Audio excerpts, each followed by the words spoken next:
Bismillahirrahmanirrahim. Assalamualaikum warahmatullahi wabarakatuh. Sahabat Al-Quran yang berbahagia, hari ini insya Allah kita akan membaca terjemahan dan tafsir dari firman Allah Subhanahu wa Ta'ala dalam surah Al-Baqarah tentang beberapa hukum syariat. Ayat yang akan kita bahas adalah ayat 243 sampai dengan 252 tentang kewajiban berjihad dan mengeluarkan harta di jalan Allah Subhanahu wa Ta'ala. Ayat-ayat tersebut menjelaskan mengenai ayat 243, kisah umat terdahulu dan tercelanya sikap lemah hati. Ayat 244 sampai dengan 245 tentang kewajiban jihad di jalan Allah serta keutamaan dan ganjaran bagi orang-orang yang berinfak.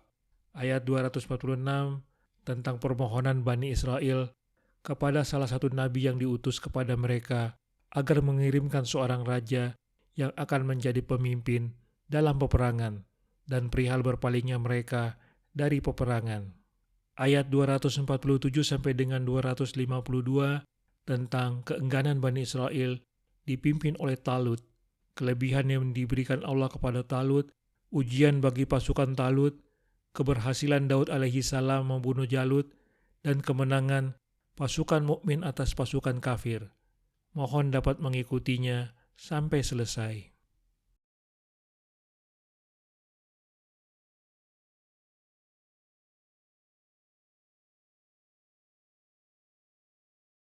Tidakkah kamu memperhatikan orang-orang yang keluar dari kampung halamannya, sedang jumlahnya ribuan karena takut mati? Lalu Allah berfirman kepada mereka, "Matilah kamu." Kemudian Allah menghidupkan mereka. Sesungguhnya Allah memberikan karunia kepada manusia, tetapi kebanyakan manusia tidak bersyukur.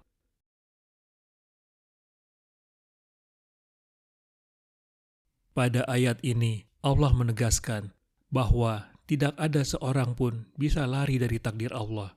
Tidakkah kamu memperhatikan, yakni mendengar kisah orang-orang yang keluar dari kampung halamannya, sedang jumlahnya ribuan karena takut mati. Padahal Rasulullah melarang seseorang untuk keluar dari daerahnya yang terjangkit wabah penyakit. Lalu apabila Allah berfirman kepada mereka, "Matilah kalian," pasti kalian akan mati tanpa bisa menghindar, karena hidup dan mati ada di tangannya, dan kematian pasti datang meski tanpa sebab. Kemudian Allah menghidupkan mereka, artinya mereka terselamatkan dari musuh, karena sebagian mereka ada yang ingin maju berjihad. Inilah karunia Allah. Sesungguhnya Allah memberikan karunia, yakni pemberian lebih kepada manusia, tetapi kebanyakan manusia tidak bersyukur karena ketidakmampuan manusia memahami jenis-jenis nikmat yang dianugerahkan Allah.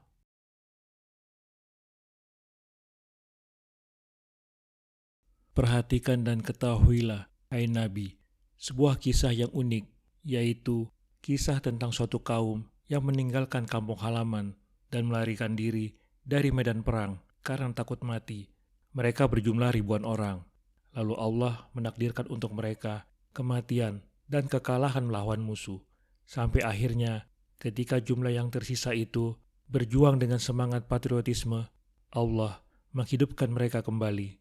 Sesungguhnya hidup terhormat setelah mendapat kehinaan merupakan karunia Allah yang patut disyukuri. Akan tetapi, kebanyakan orang tidak mensyukurinya.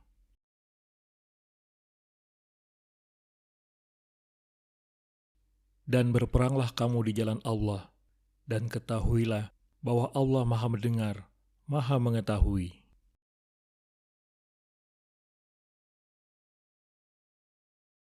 Usai menjelaskan bahwa kematian pasti akan tiba, pada ayat ini Allah mengikutinya dengan penjelasan tentang salah satu sebab kematian, yakni terbunuh dalam peperangan. Dan berperanglah kamu di jalan Allah ketika situasi menuntut demikian, dan ketahuilah bahwa Allah Maha Mendengar apa yang kamu katakan, Maha Mengetahui apa yang kamu sembunyikan dalam hati, seperti keinginan untuk tidak turut berperang.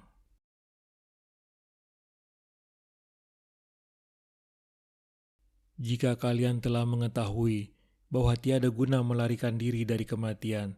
Maka berjuanglah dengan seluruh jiwa demi menegakkan agama Allah. Yakinlah bahwa Allah mendengar apa yang dikatakan orang yang enggan berperang dan orang yang rela berjuang. Dan Dia mengetahui apa yang tersimpan di dalam hati, maka kebaikan akan dibalas dengan kebaikan. Sebaliknya, kejahatan juga akan dibalas dengan kejahatan.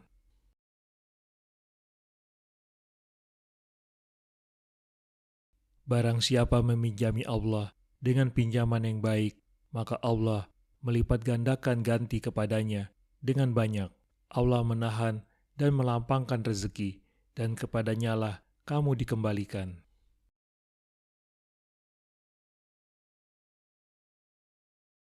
Barang siapa mau meminjami atau menginfakkan hartanya di jalan Allah dengan pinjaman yang baik, berupa harta yang halal, disertai niat yang ikhlas, maka Allah akan melipat gandakan ganti atau balasan kepadanya dengan balasan yang banyak dan berlipat, sehingga kamu akan senantiasa terpacu untuk berinfak. Allah dengan segala kebijaksanaannya akan menahan atau menyempitkan dan melapangkan rezeki kepada siapa saja yang dikehendakinya, dan kepadanya lah kamu dikembalikan pada hari kebangkitan untuk mendapatkan balasan yang setimpal dan sesuai dengan apa yang diniatkan.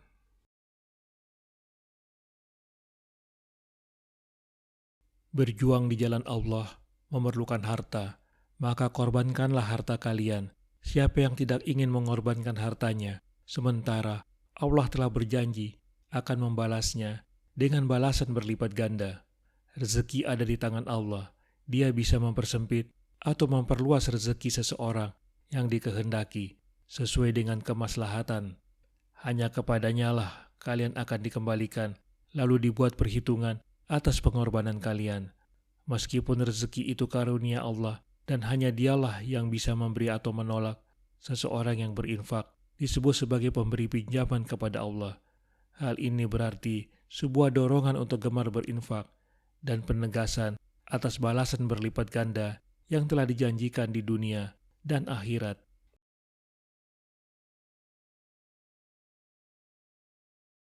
Tidakkah kamu perhatikan para pemuka Bani Israel setelah Musa wafat, ketika mereka berkata kepada seorang nabi mereka, "Angkatlah seorang raja untuk kami, niscaya kami berperang di jalan Allah." Nabi mereka menjawab, "Jangan-jangan jika diwajibkan atasmu berperang, kamu tidak akan berperang juga." Mereka menjawab, "Mengapa kami tidak akan berperang di jalan Allah, sedangkan kami telah diusir dari kampung halaman kami dan dipisahkan dari anak-anak kami?" Tetapi ketika perang itu diwajibkan atas mereka, mereka berpaling, kecuali sebagian kecil dari mereka. Dan Allah Maha mengetahui orang-orang yang zalim.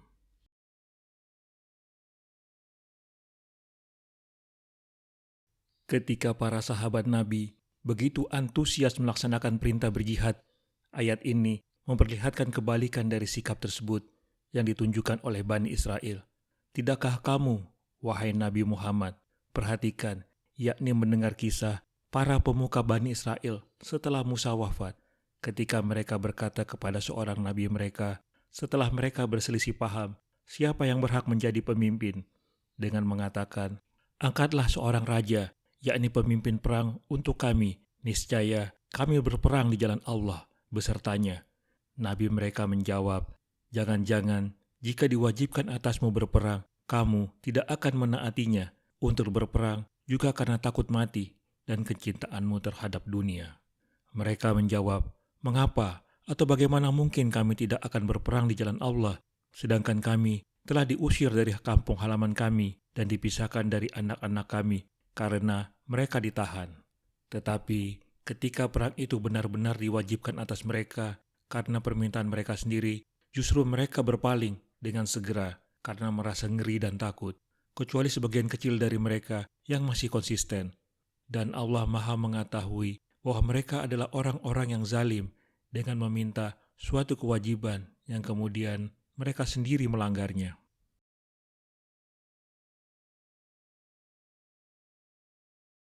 Perhatikanlah, Hai Muhammad, sebuah kisah unik tentang sekelompok Bani Israel setelah masa Nabi Musa.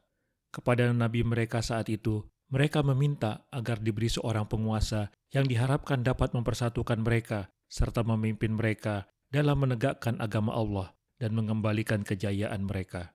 Allah menguji kesungguhan mereka dengan mengatakan, "Bukankah di antara kalian akan ada yang takut berjuang setelah diperintahkan?" Mereka menafikan pertanyaan itu, seraya berkata, "Bagaimana mungkin kami tidak berjuang untuk memperoleh kembali hak-hak kami setelah kami diusir dari negeri kami?" Ketika Allah memenuhi keinginan mereka dan mengeluarkan perintah berperang, hanya beberapa orang saja yang menerima perintah itu. Keengganan mereka itu sebenarnya sebuah kelaliman terhadap diri, nabi, dan agama mereka sendiri. Allah mengetahui itu semua dan akan membalasnya dengan balasan orang-orang yang lalim.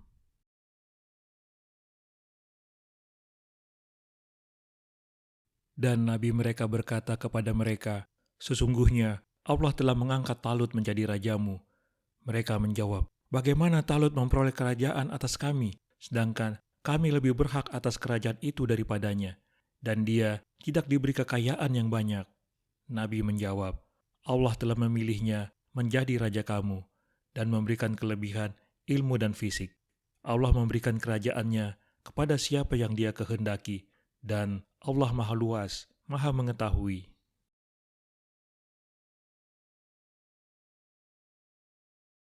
Nabi atau ulama mereka akhirnya mengabulkan permintaan tersebut, dan nabi mereka berkata kepada mereka sebagai bentuk pengabulan permintaan mereka, "Sesungguhnya Allah telah mengangkat Talut menjadi raja atau komandanmu." Mereka, khususnya para pembesar, menjawab dengan nada sinis, "Bagaimana mungkin Talut memperoleh kerajaan atau kekuasaan atas kami dan memimpin kami dalam pertempuran? Sedangkan kami, dengan segala kebesaran yang kami miliki, seharusnya lebih berhak atas kerajaan atau jabatan itu daripadanya, dan dia juga tidak diberi kekayaan yang banyak." Nabi mereka menjawab, "Allah telah memilihnya sebagai raja kamu dan memberikan kepadanya sesuatu yang menjadikannya layak menerima tugas itu, yaitu kelebihan ilmu untuk memahami strategi perang dan fisik yang kuat agar mampu menjalankan tugas berat tersebut. Ketahuilah, sesungguhnya Allah memberikan kerajaannya kepada siapa yang dia kehendaki, dan Allah Maha Luas anugerahnya yang tidak dipengaruhi oleh kekayaan hambanya, lagi Maha mengetahui apa yang layak dan tidak layak bagi hambanya."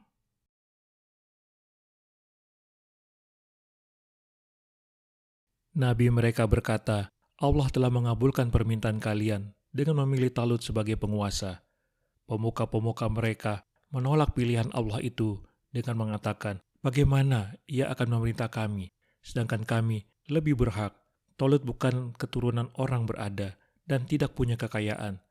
Nabi mereka menjawab, "Allah telah memilih Talut sebagai penguasa kalian karena ia memiliki kriteria kepemimpinan seperti pengalaman luas dalam soal perang, kemampuan politik, pemerintahan, dan fisik yang kuat.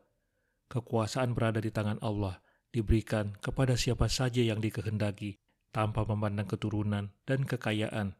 Ilmu dan karunia Allah sangatlah luas. Tentu dia memilih sesuatu yang ada maslahatnya untuk kalian."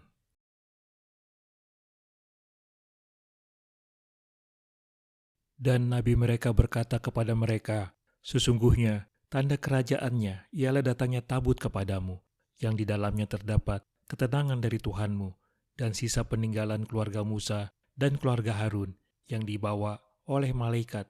Sungguh, pada yang demikian itu terdapat tanda kebesaran Allah bagimu jika kamu orang beriman."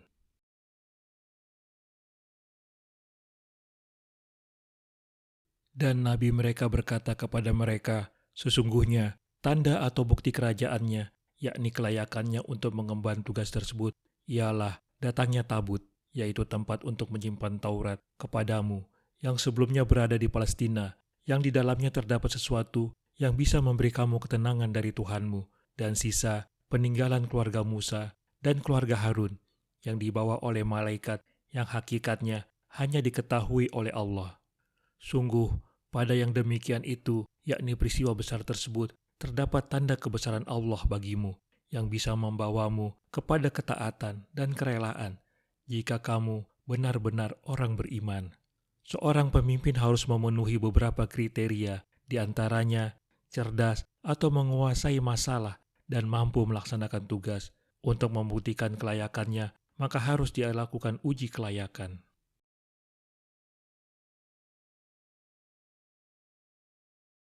Nabi mereka berkata, bukti kebenaran pemilihan Talut sebagai penguasa kalian ialah kembalinya peti, tempat menyimpan Taurat yang telah dirampas dari kalian.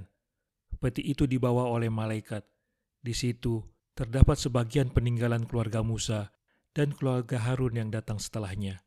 Kembalinya peti tersebut membuat hati kalian tenang. Sesungguhnya itu semua mengandung bukti yang kuat bagi kalian untuk mengikuti dan rela menerimanya, jika kalian tunduk pada kebenaran dan meyakininya.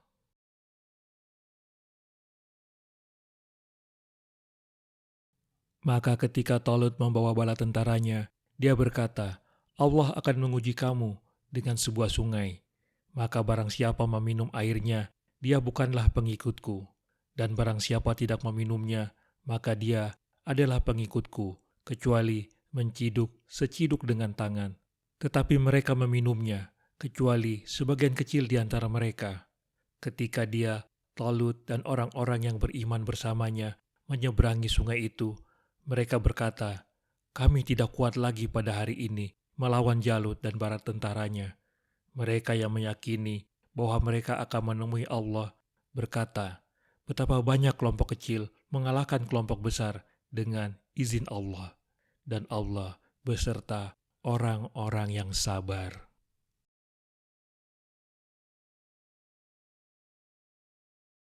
Setelah membuktikan sendiri kelayakan Talut sebagai pemimpin melalui keberadaan tabut, akhirnya mereka mau mengikuti perintahnya. Maka ketika Talut membawa bala tentaranya untuk berangkat perang, sebelumnya dia memberi pengarahan seraya berkata, Allah akan menguji kamu dengan sebuah sungai yang kamu seberangi. Maka barang siapa peminum airnya, dia bukanlah pengikutku. Dan barang siapa tidak meminumnya, maka dia adalah pengikutku, kecuali menciduk seciduk dengan tangan, sekadar untuk menghilangkan dahaga. Tetapi kebanyakan mereka ternyata meminumnya dengan penuh keserakahan karena tidak mampu menahan nafsu minum, kecuali sebagian kecil di antara mereka yang kuat sehingga hanya meminumnya sedikit. Maka ketika dia, Talut, dan orang-orang yang beriman bersamanya menyeberangi sungai itu, mereka yang banyak minum dari sungai itu berkata, kami tidak kuat lagi pada hari ini melawan Jalut dan bala tentaranya. Sementara itu, mereka yang minum air sungai sekadarnya dan meyakini bahwa mereka akan menemui Allah berkata, betapa banyak kelompok kecil yang didukung oleh kekuatan fisik dan memiliki keimanan yang kuat mampu mengalahkan kelompok besar lagi kuat dengan izin Allah. Dan Allah beserta orang-orang yang sabar dengan memberi mereka pertolongan. Ini menunjukkan bahwa tenggelam dalam hal-hal duniawi dan menuruti hawa nafsu hanya akan melemahkan mental seseorang. Akibatnya, ia tidak mampu bersikap disiplin dalam menaati aturan, menegakkan kebenaran, dan melawan kebatilan.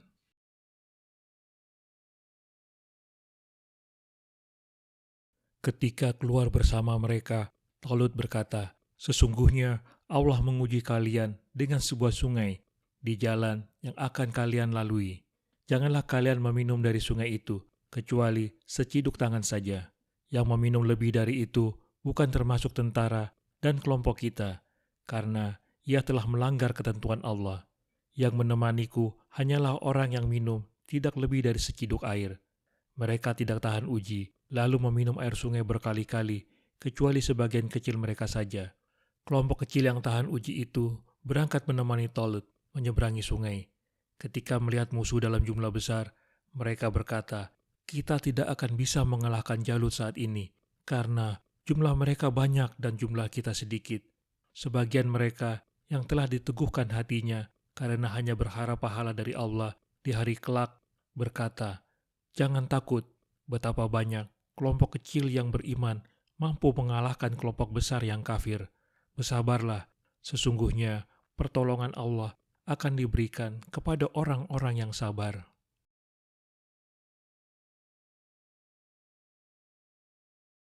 Dan ketika mereka maju melawan Jalut dan tentaranya, mereka berdoa, "Ya Tuhan kami, limpahkanlah kesabaran kepada kami, kukuhkanlah langkah kami, dan tolonglah kami menghadapi orang-orang kafir."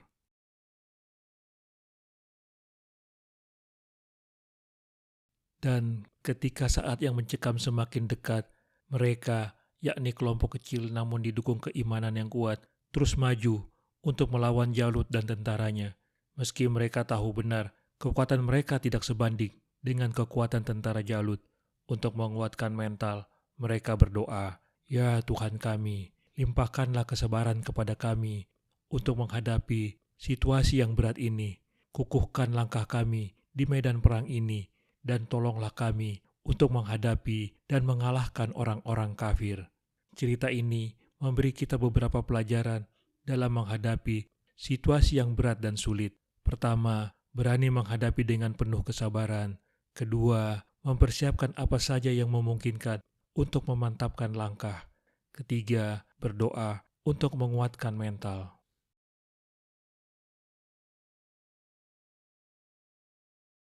Ketika orang-orang mukmin bersiap-siap memerangi Jalut dan tentaranya, mereka berdoa kepada Allah agar diberi kesabaran, kekuatan batin, keteguhan hati di medan perang, dan kemenangan atas musuh yang kafir.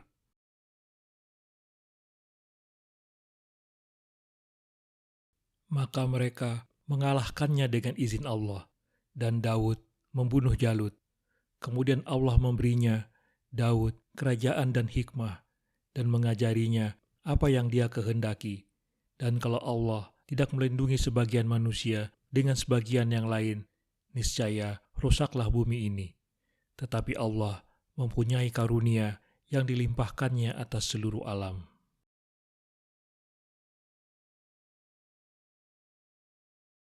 Maka mereka mampu mengalahkannya, yakni Jalut dan tentaranya, dengan izin Allah. Dan bahkan seorang pemuda bernama Daud yang bergabung dengan tentara Talut berhasil membunuh Jalut.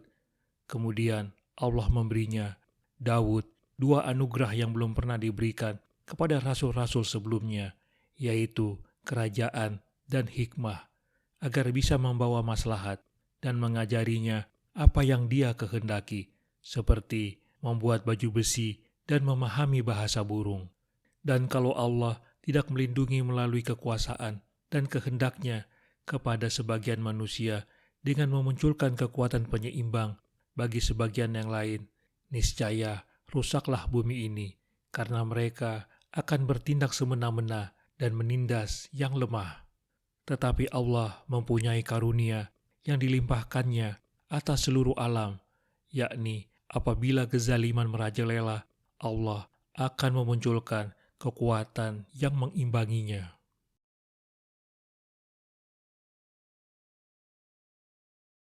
Berkat izin Allah, mereka berhasil mengalahkan musuh, dan Daud, salah seorang tentara Talut, berhasil membunuh Jalut, pemimpin pasukan mereka.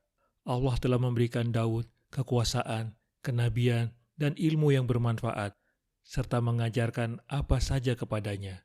Menurut sunnatullah, pertolongannya akan diberikan kepada orang-orang yang melakukan perbaikan di bumi, bukan sebaliknya yang merusak. Jika saja Allah tidak memenangkan tentaranya untuk mencegah perusakan dan tidak mengalahkan orang-orang jahat dengan mengadu sesama mereka, niscaya bumi ini tidak akan terpelihara. Akan tetapi, Allah selalu memberikan kebaikan dan karunia kepada hamba-hambanya.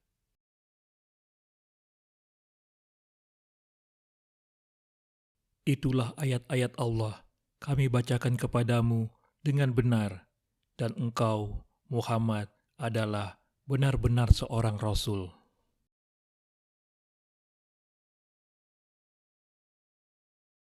Itulah sebagian ayat-ayat Allah, khususnya mukjizat-mukjizat yang tertera di dalam surah ini, seperti kisah Bani Israel tersebut. Kami bacakan dan turunkan ayat-ayat itu kepadamu dengan benar, demi menguatkan Al-Quran sebagai kitab hidayah. Dan engkau, Nabi Muhammad, adalah benar-benar seorang Rasul, sebab tidak ada yang mampu menyebutkan kisah-kisah itu selain orang yang mendapat pengajaran dari Allah.